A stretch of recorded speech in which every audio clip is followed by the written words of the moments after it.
Hi, my name's Mkl Drekka.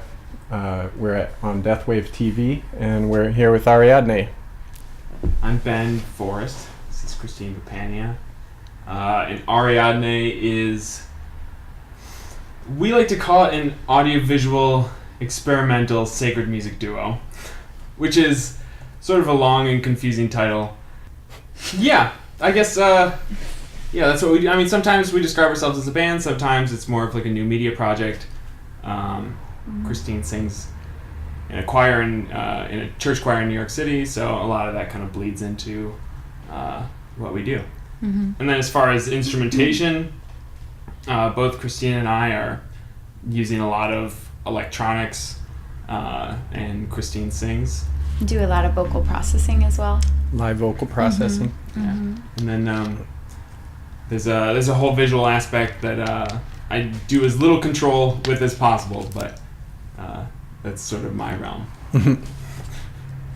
How did Ariadne start? I know that you guys both went to Jacobs School of Music here in Bloomington. Mm-hmm. You studied opera, and I know in the past you were involved in other projects with other people, more larger ensembles and stuff like that.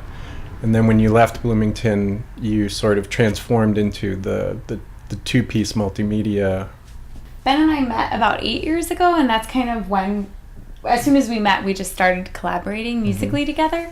And Ariadne didn't start until we had moved to New York. Before that, we were working on a studio album, and then we sat on it for a while, and we realized it was terrible. But we also realized there was no way we could ever play it live. Like, we just didn't have the tools. It was such a studio recording and so polished that there was no way to play live. And the whole thing for us was we just really wanted to play out. Yeah, we were really frustrated with the fact that we put all this work into this thing that had no basis in the real world. There was no way to perform it, and if we were to try to perform it, it seemed like it would be fake. So we started improvising a ton together, and then we loved the idea of just being very improv based. And that was really exciting. It was exciting for me being a classical singer, where as a classical musician, you just never learn to improvise. It's not something you do. You just always read what's on the paper. I mean, when you're a jazz major, you improvise. That's just what you do. So it was super liberating to do that. And I think what came out of that is these unexpected surprises. Yeah. As a result, I mean, the whole thing with the trade-off with improvising is that you put yourself at risk to sucking. Yeah. So we actually spent, we made that album, decided that we wanted to do something totally based in improv, and then we spent probably like 6 months just rehearsing and figuring out how to make that happen, because and how to make the improv actually interesting for the audience, because I think one of our pet peeves too is just improv that is boring for the audience. Or indulgent. Totally. Yeah. Totally. Yeah, and I think a big thing for us was just defining our roles, like when we're performing together, what are our roles, and that kind of expanded into just the visuals and how we operate. I think that was just a really important part of our collaboration, just deciding who was doing what. Yeah. The plan was never to start creating any sort of visual aspect to what we were doing, but it kind of started. It started naturally, and last year we released the audiovisual album. So there was already this sort of offline visual component. We had gotten into this new media festival in June in New Mexico called Currents, and that's kind of when we developed a new visual performance system, something that was more reflective of the music. I mean, to us, the music feels really intricate, and the visuals we had last year just seemed very abstract and didn't totally match. They matched the sound, right? But there was a lot more potential beyond just like sort of abstract shapes reacting to sound that we wanted to. The goal for our proposal was to do the kind of visuals that we did for our album live, which are super intricate, 3D renders. Right. That's actually what we're currently touring with. Is it's part of our Observance series, and that's what we did at the Currents New Media Festival, which I think has been really cool, and I think people have been really responsive to it. One thing, like you mentioned, a lot of classically trained or Jacob School musicians, they get kind of locked into like they spend a whole semester learning one piece and perfecting one thing, and a lot of them don't leave the school and interact with the community at large. And one of the things that always struck me about you guys was that, like, I met you guys at house shows and at, you know, the Cinemat and stuff, and it was cool seeing people who were classically trained and who were seriously studying that, but still were interested in improvising and engaging in the local experimental community. How does that sort of very formal training inform your interactions with the more sort of untrained? Like, there's this cross section of, you know, the punks and the music school meeting at the museum, kind of a thing. Yeah, the way we think of music school is how it didn't prepare us for what we I guess are doing, especially from a art perspective. But I think one thing that music school does teach you is discipline. Things like, you know, just it being expected that you practice for hours a day. And I think that's a good point. I think that's really crossed into just our collaboration, is waking up really early and making sure we practice every day. So in that way, the discipline, I would say. But in some ways, I feel it's really refreshing to not be in a bubble. No matter what that bubble is, I just don't like being in a bubble. And so for us, it was really exciting to engage in a world outside of a conservatory. And I think we've always loved creating. So part of being in school and just being a voice major feels very limited when you also want to create your own art. So I think that's also what led us into the experimental music community and the community outside of the music school. Yeah. Especially from a singing perspective, you learn an opera role. You're more of an actor. You know, you're interpreting someone else's art rather than creating it your own. And totally. You, like, even before music school, were always creating, you know, your own music and things like that. So I feel like if you have that sort of like creative drive, it pushes you outside of situations where you're forced to, you know, only be interpreting.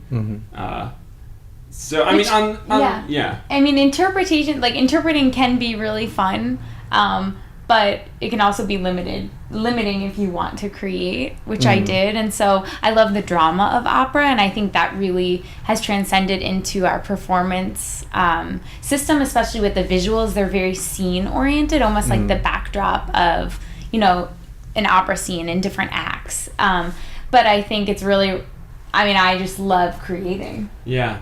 That just reminded me of like another benefit or a way in which music school helped us. It's just like being exposed to classical music and opera, you know, kind of forced or not, you know, having at least just knowing the history of that kind of stuff really influenced, whether we knew it or not, kind of the direction that we went and have been going. But vice versa. I mean, if we had only been in the music school bubble, we would have never been exposed to noise music and all this amazing stuff that's happening outside of conservatory. And some people just live in a conservatory, and I think their music suffers because of that, you know, and vice versa. So New York City is very different from the Midwest. Has a different pace and has its own demands and all that.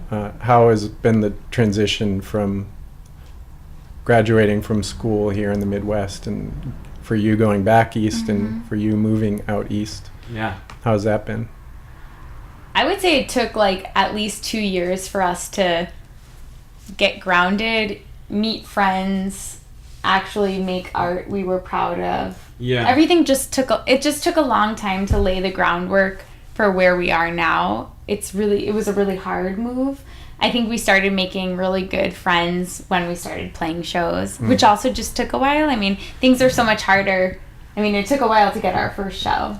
Yeah. I would say. I mean, but like I would say that Ariadne wouldn't exist if we hadn't moved to New York. Yeah. We would be doing something very, very different, or maybe like not. I don't want to say not doing something, but long story short, New York. It pushed us in a New good York way. kicked our ass and made us realize we could be trying way a lot harder. Yeah.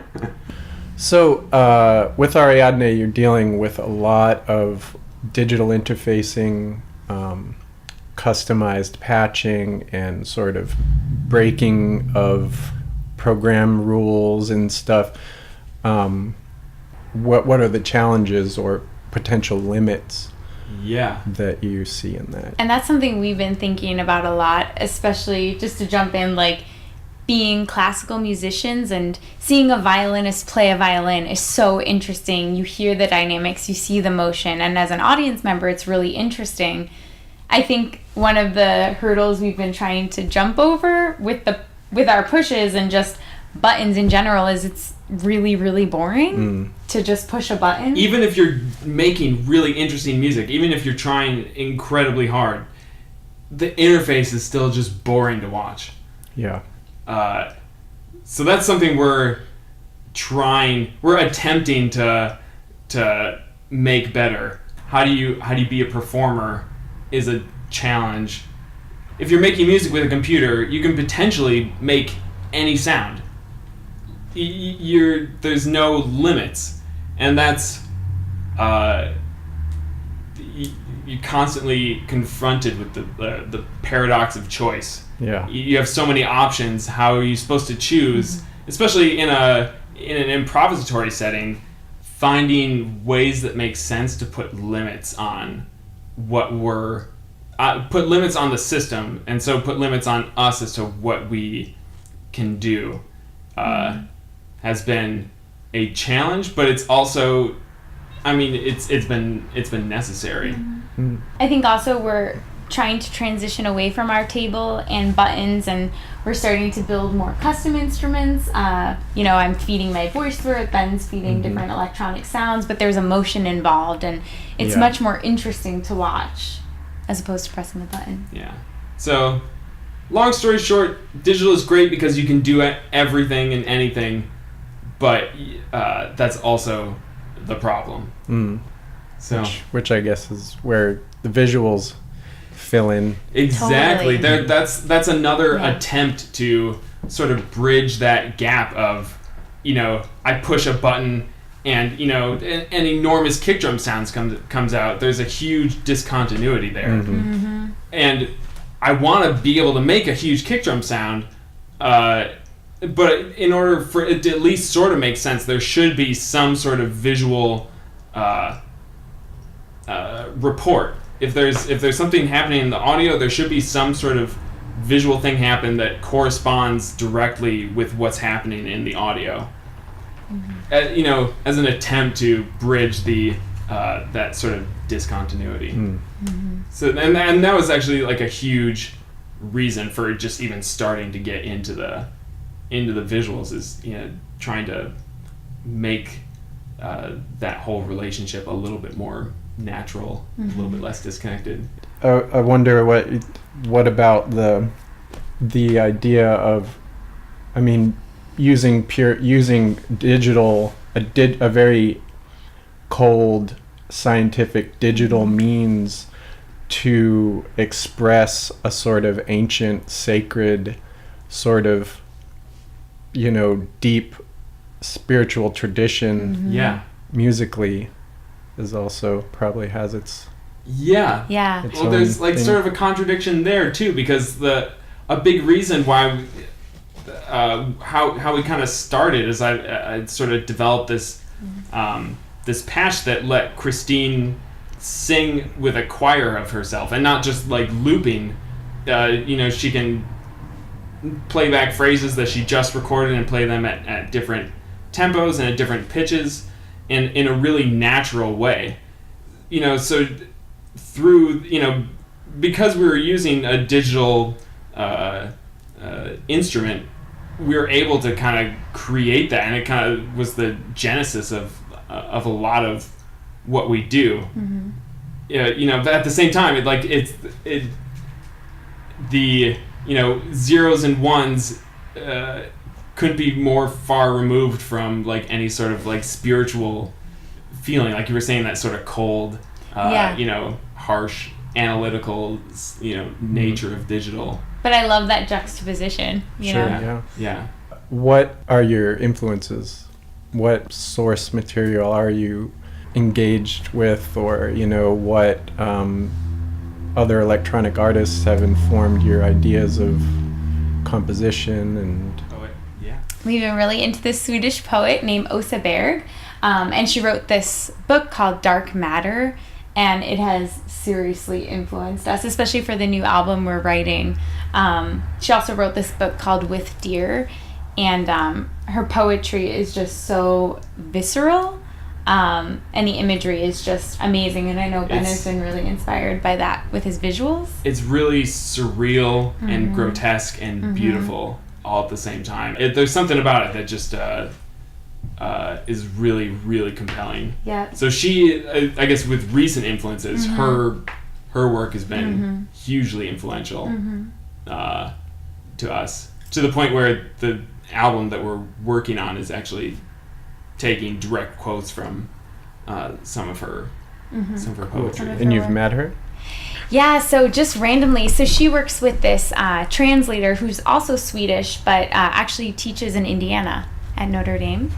And we reached out to him and asked, as we were writing this album, it was like, wow, we're really, really inspired by her, to the point of like, we need to ask permission here.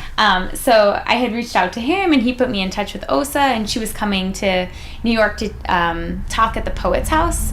So we met her, and she's amazing, and she gave us permission to use her material, so that's really exciting. Yeah. Also, Ben is, for Salal, our previous album, Ben was super inspired by Thomas Ligotti. Yeah. He, as soon as I discovered his work, I kind of didn't read anyone else until I, went through his whole. I was about to say discography, but that's not right. All of his books. Yeah. And for those who might not know, Thomas Ligotti is kind of considered the modern heir to Lovecraft. Yeah. I know his stuff through. He does do sound stuff. He worked with Current 93 and David Tibet on a few sound pieces. For music too, we love Arvo Pärt so much. He's a huge. Also Benjamin Britten, another composer, really love. Another really famous choral composer, John Tavener, really inspired by him as well. Female electronic musicians, I love Gazelle Twin. She's just one of my favorites. Yeah. For me, it's Bach, Bjork, Scott Walker, and Death Grips. Yeah. Those are my those are my four. Definitely. That I just will. I don't think I could be more influenced by, both just musically, but also just artistic role models. It's funny because I feel like the literature has the biggest artistic influence. On definitely. What we do. You guys are working on a new record. Yeah. That's what you're currently doing. So is that the immediate future? You guys gonna do any touring or graphic novels or action figures? That would be cool. Yeah, so currently we're on our tour that's about a month long in the US, and then we're planning to release our album in the spring and then do a tour afterwards. It'll be another audio-visual album, but the visual portion will be it'll be an online WebGL interactive sort of experience where things in 3D are moving and interacting, but you also have kind of control over what you see in your environment, and it'll also have the ability so that if you have a VR headset, or just a phone, with a Google Cardboard headset, you can experience it in that way too. Definitely heading more Cool. into the immersive realm. Yeah. That's the plan for the visual side, and then there will be a physical release also. A little bit later. Yeah. Mm-hmm. Cool. Which will be interesting, and will also sync up with sort of the web-based side of things. Really excited. It's moving in a new direction, sonically and aesthetically, and Yeah, Should be excited cool. to put it out. Cool. Well, thanks a lot for Thank sitting you. down with us. And you've been watching Deathwave TV. I'm Mkl Anderson, aka Drekka, and Ariadne. Thank you.